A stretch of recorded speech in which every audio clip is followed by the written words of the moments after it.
Ross, Monika, जोई, Chandler, Phoebe और Rachel. जिन्होंने भी फ्रेंड टीवी सीरीज देखी है वो जानते हैं कि ये कौन है, क्योंकि फ्रेंड्स सिर्फ एक टीवी सीरीज नहीं है, ये एक कल्चरल फिनोमिना है जिसका 10 सीजन का रन आज से 15 साल पहले ही खत्म हो चुका है। लेकिन बावजूद इसके भी इस शो का जादू अब तक कम नहीं हुआ है और ये शो आज भी इतना रेलेवेंट है कि ये अब भी दुनिया भर में बहुत सक्सेसफुल है। और अब जब HBO Max पर इसकी रियूनियन आने वाली है तो क्यों ना थोड़ी और बातें इस सीरीज के बारे में जान ली जाए। और कुछ ऐसा ही हमारे सब्सक्राइबर्स भी चाहते हैं। यही कारण है कि हमें आप में से कई सारे लोगों ने फ्रेंड्स टीवी सीरीज के वीडियो बनाने की मांग की थी। आप सबका बहुत बहुत शुक्रिया, क्योंकि आपकी वजह से आज बहुत लोगों को फ्रेंड्स टीवी सीरीज के बारे में बहुत कुछ जानने को मिलेगा। तो चलिए इसी नोट पर कर लेते हैं 15 अमेजिंग, माइंड ब्लोइंग और awesome the friends TV series facts, वो भी भारी भरकम स्पॉयलर्स के साथ। क्यों?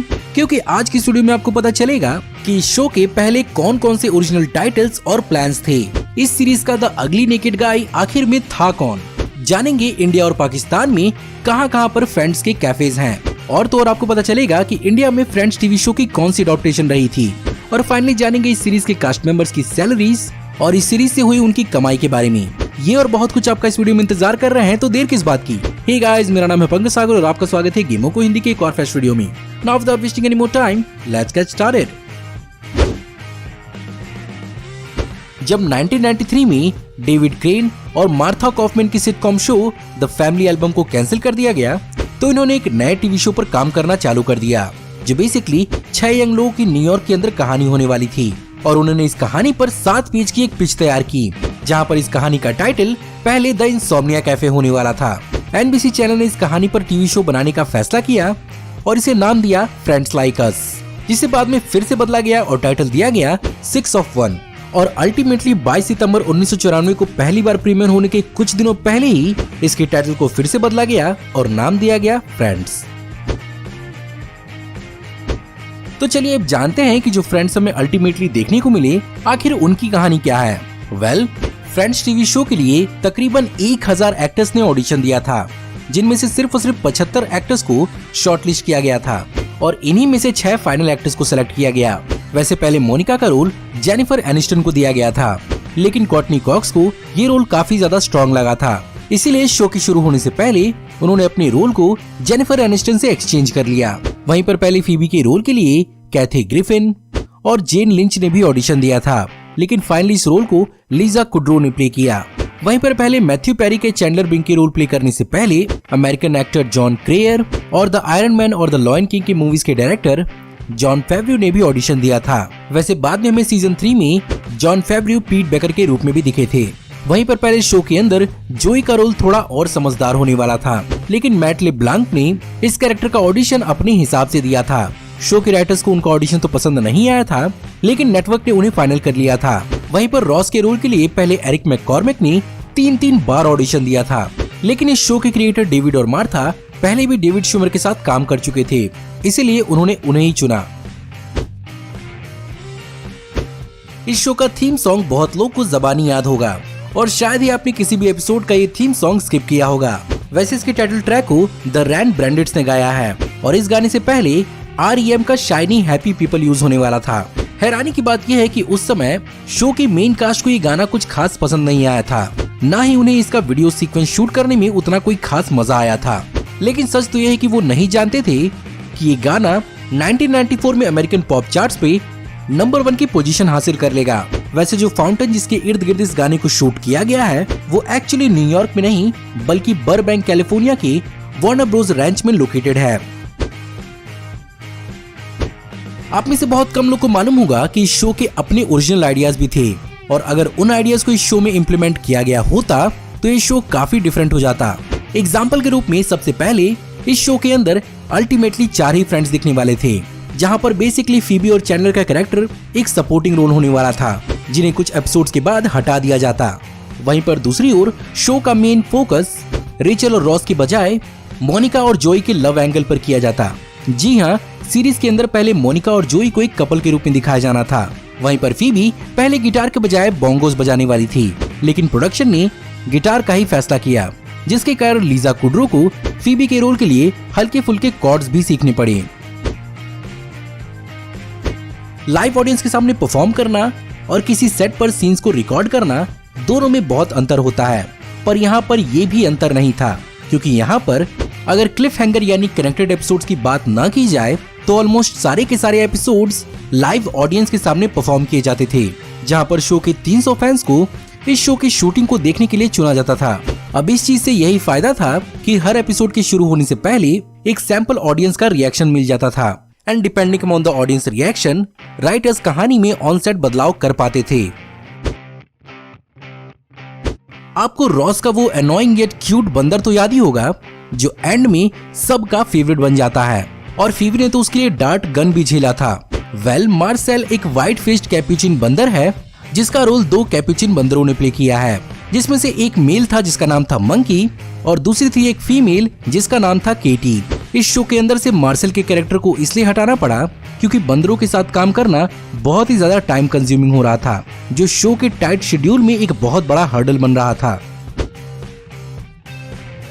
अब भाई बंदरों को इस शो की टाइट शेड्यूल का हर्जाना नहीं भुगतना पड़ा। इस शो के कास्ट मेंबर्स को भी बहुत कुछ बिना छुट्टी लिए ही करना पड़ा था।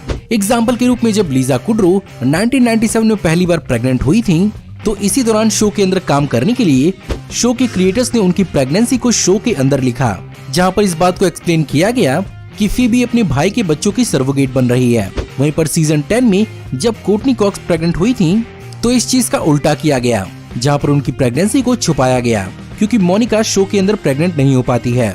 इन सब के अलावा जोई का रोल प्ले करने वाले मैट लेब्लांक ने सीजन 3 के episode 2 the one with the no one's ready में अपना कंधा डिसलोकेट कर दिया था, जिसके कारण आने वाले कुछ एपिसोड्स में वो हमें एक आर्म स्ट्रैप के साथ दिखे।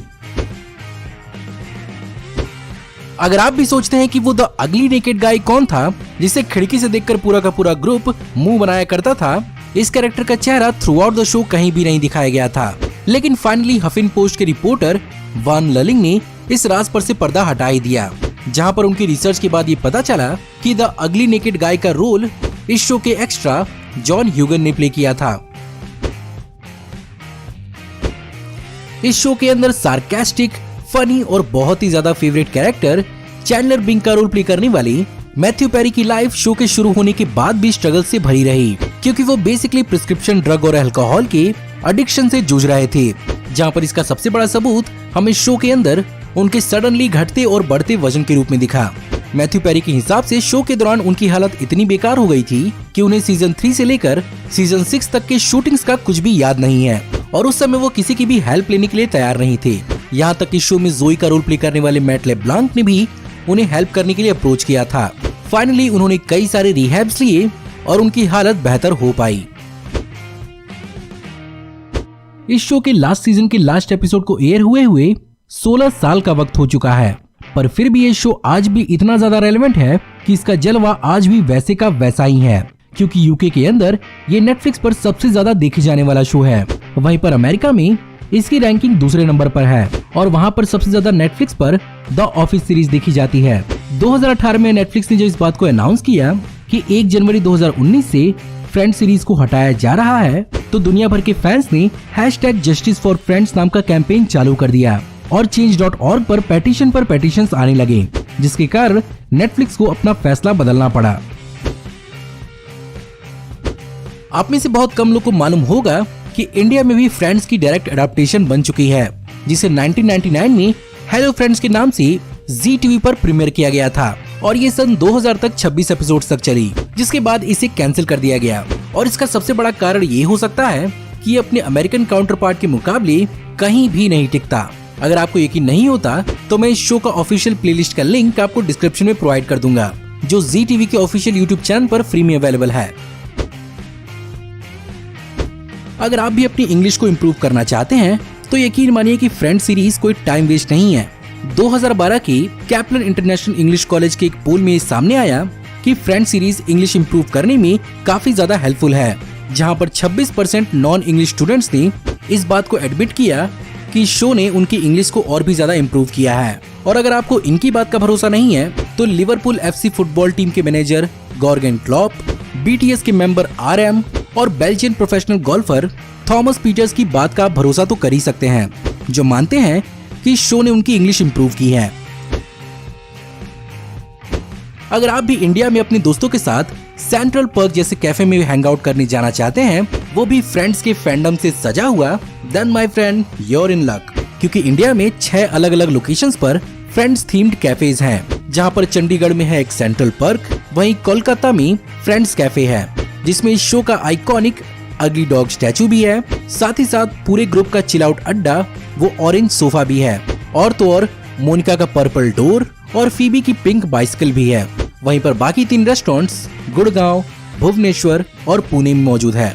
इसके अलावा पाकिस्तान के 2 लोकेशंस में भी फ्रेंड्स का कैफे मौजूद है, जहां पर एक कैफे लाहौर पंजाब में है और दूसरा पेशावर के खैबर पख्तूनवा में है। और अभी तो ये सिर्फ 2 लोकेशंस की बात है। अगर दुनिया भर के बाकी लोकेशंस के बारे में बात करने लगा तो इस पर एक डेडिकेटेड वीडियो बनानी पड़ जाएगी। अब चलिए बात करते हैं इस सीरीज से हुए कुछ अर्निंग के बारे में, क्योंकि अगर बात करें क्रिटिकली तो आप सबको मालूम है कि ये शो कितना बेहतरीन है, और शायद ही कोई टीवी से जुड़ा हुआ अवार्ड होगा जिसमें ये नॉमिनेट नहीं हुआ होगा। वैसे इनिशियली जब इसकी शुरुआत हुई थी तो कॉन्ट्रैक्ट के हिसाब से हर एक लीड कास्ट मेंबर्स को $22,500 पर एपिसोड दिए जाते थे, जो सीजन 10 तक बढ़ते बढ़ते $1 मिलियन यानी $10 लाख पर मंथ हो गई। इतना ही काफी नहीं है, शो के खत्म होने के बाद जिस भी केबल नेटवर्क या स्ट्रीमिंग सर्विस ने इस शो को दिखाया, उससे कास्ट रॉयल्टी के रूप में अब भी $20 मिलियन पर ईयर कमाता है। वहीं पर वार्नर ब्रोस को $1 बिलियन पर ईयर का भी फायदा पहुंचता है। अगर आप भी फ्रेंड्स की आगे की कहानी का इंतजार कर रहे हैं तो वार्नर ब्रोस ने इसकी कहानी को आगे बढ़ाने की कोशिश की थी, जहां पर जोई का अपना स्पिन ऑफ सीरीज भी आया था, जिसमें बेसिकली जोई के एक्टर बनने की जर्नी को दिखाया गया है। लेकिन 2004 में पहली बार प्रीमियर होने के बाद इस शो को कुछ अच्छा खासा रिस्पॉन्स नहीं मिल पाया।